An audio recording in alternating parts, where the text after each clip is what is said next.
We're talking about the earthquakes, the oil and gas industry, and its effects on our state. The Sierra Club now naming 4 Oklahoma energy companies in a lawsuit. We have asked our questions. We did that before the break, and now it's your turn. You posted these questions on social media. Again, we are joined by Johnson Bridgewater. Thank you so much for being with us, the Oklahoma Sierra Club. Yep, Oklahoma chapter. Going to jump into some of these questions now. Rachel asking this morning.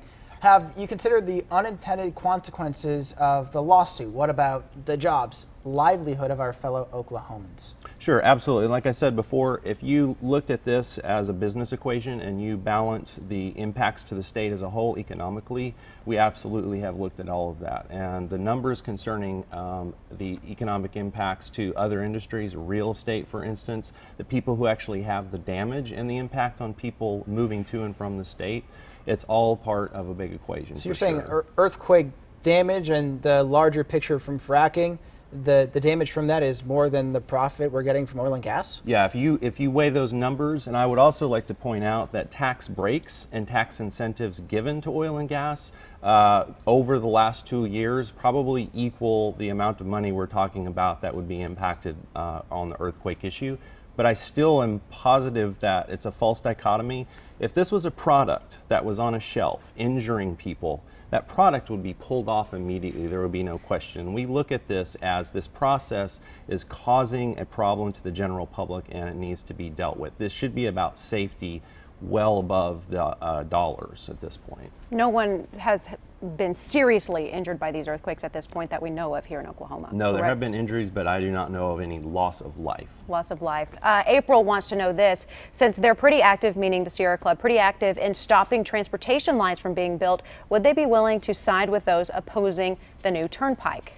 We get calls on the turnpike issue. There are a number of citizens concerned on that. We are not actively working on that issue at this time, but I can tell you it is something that the general public is incredibly worked up about, and I get phone calls daily talking to us about the turnpike issue. So as you see it now, you don't think the Sierra Club's likely to take any action with that? Yeah, we are not involved in that formally at this point. Okay, I want to get to this. Austin's asking this. He says, I guess I don't understand why they're suing. Drastic cuts to injection rates have already been made. Yeah, there have been some cuts. I wouldn't say drastic. Again, what we look at is the numbers. The fact is that the intensity of the earthquakes is still rising. We're now getting 4.0 earthquakes weekly. That is a huge concern to us. And the recent USGS map that was released, I would ask everybody to go look at that. This isn't something that Sierra Club has identified. This is something that the USGS is concerned about. And the situation, again, is continuing to get worse in terms of the intensity. We had them on the show talking about that as well. I know we're running out of time here, but quickly before the break, you mentioned what you wanted the governor to do about this. Do you think Governor Fallon's doing enough to address the earthquakes? No, frankly, I don't. We've submitted 2 separate petitions, and I am unaware that she has met with any of the people in those petitions. And I would also point out that they state that she formed the seismicity task force. There are no public members on that task force. There are no independent environmental organizations on that task force. And as well, it's closed to the media and the public.